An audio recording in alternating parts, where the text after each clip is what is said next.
Animaleka ṣílẹ̀kùn àánú náà fáwa tá fóore ọ̀fẹ́ pé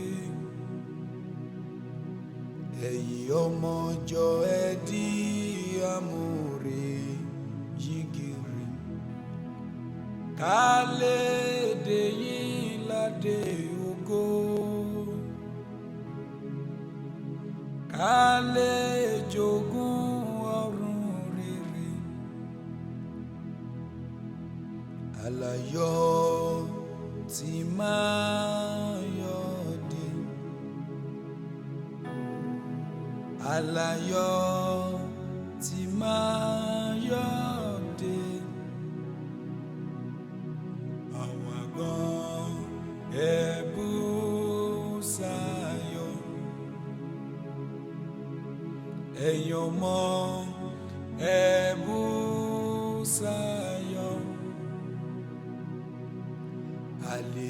hallelujah lórí wa yóò jẹ́ látòní títí láé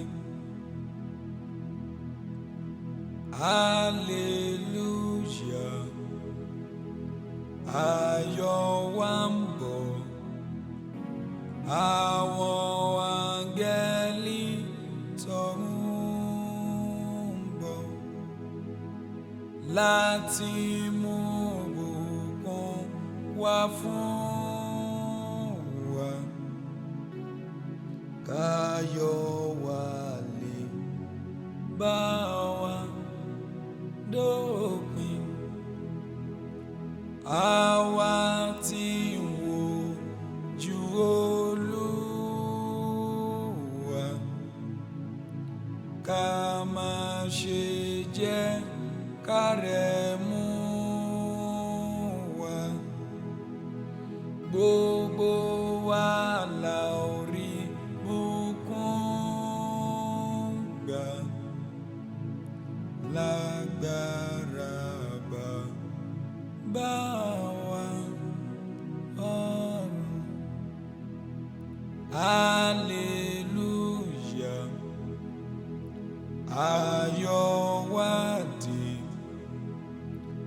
àwọn áńgẹ́lì tọ̀run dé wọ́n ti mú bùkún wá fún wa káyọ̀ wa lè bá wa dópin àwọn tí ń wojú Olúwa ká má ṣe jẹ́ kárẹ̀ mú ọkàn wa gbogbo wa la ó rí bùkún gbà lágbára bá wa ọ̀run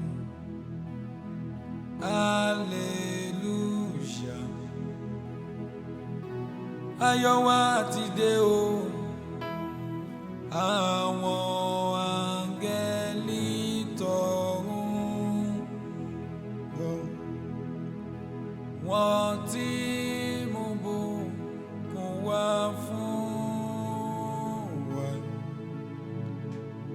ayọ̀ wa lè bá wa dópin àwa tí ń wojú Olúwa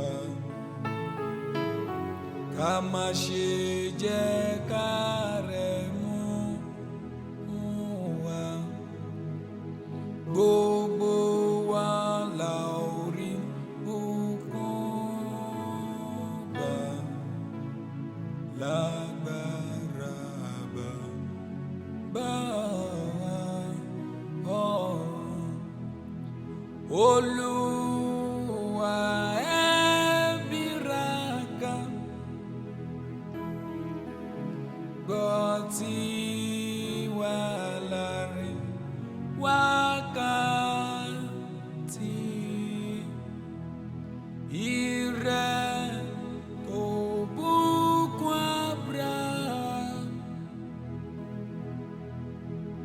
Jacob àti Joseph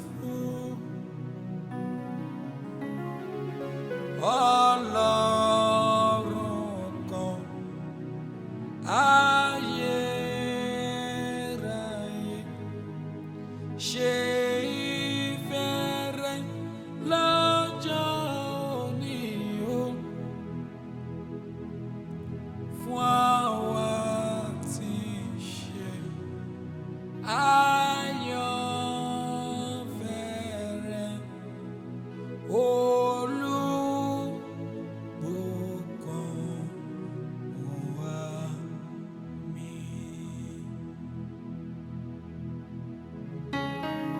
Thank you, Jesus. Shout hallelujah.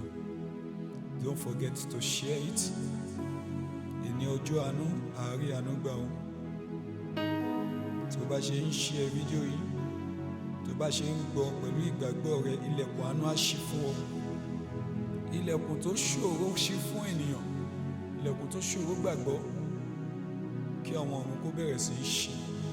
Ilẹ̀kùn ìgbéga, ilẹ̀kùn àṣeyọrí, ilẹ̀kùn ayọ̀, ilẹ̀kùn ìgbédìde, ilẹ̀kùn ohun rere kí àwọn ọ̀run kó ṣí. Ó ti rí bẹ́ẹ̀, ó ti ṣe bẹ́ẹ̀. Jésù Kristi Olúwa wa. Àmín. Don't forget to follow me. God bless you as you do so. Shalom.